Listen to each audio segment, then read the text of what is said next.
Aurobindo pharma Polepally ఎస్ఎస్ఎడ్లో ఉన్నది. అక్కడ వాళ్ళు పొల్యూటెడ్ నీళ్లు వదులుతున్నారు.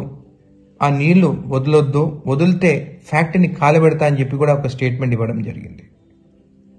దాని తర్వాత అసెంబ్లీలో కూడా మాట్లాడినాను, పొల్యూషన్ బోర్డు యాక్షన్ తీసుకోవాలని. కానీ ఇప్పటివరకు ఏమి యాక్షన్ తీసుకోలేదు.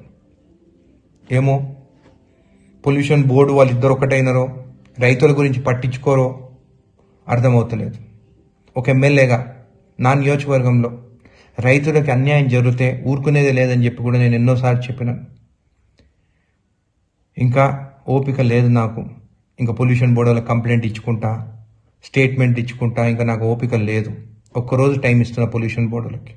ఇప్పుడు వీడియోలు కూడా మీకు పంపిస్తాను, నీళ్ళు ఎట్లా వదులుతున్నారో. యాక్షన్ తీసుకోకుంటే సండే నాడు 11ంటికి నేనే అరబిందో ఫ్యాక్టరీ ముందుకు పోయి ఇంకా ఫ్యాక్టరీని కాలబెడతాం. మీరు యాక్షన్ అన్నా తీసుకుంటారా, నేను ఫ్యాక్టరీని అన్నా కాలబెట్టాలా అనేది మీరు నిర్ణయించాలి. పొల్యూషన్ బోర్డు అరబిందో యజమాన్యం కూడా చెప్తున్నాను, ఇంకా చాలు. 1000 కోట్లు సంపాదిస్తున్నారు, లక్షల కోట్లు సంపాదిస్తున్నారు. రైతుల పొలాలు వాళ్ళే, మీ వల్ల అసలు పంట నష్టం జరుగుతుంది.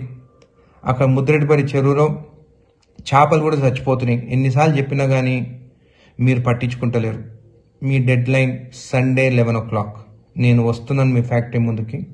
మీరు ఈ ఒక్కరోజు లోపల సరిదిద్దుకుంటే మంచిది, లేకుంటే కాలబెట్టేది మాత్రం గ్యారంటీ.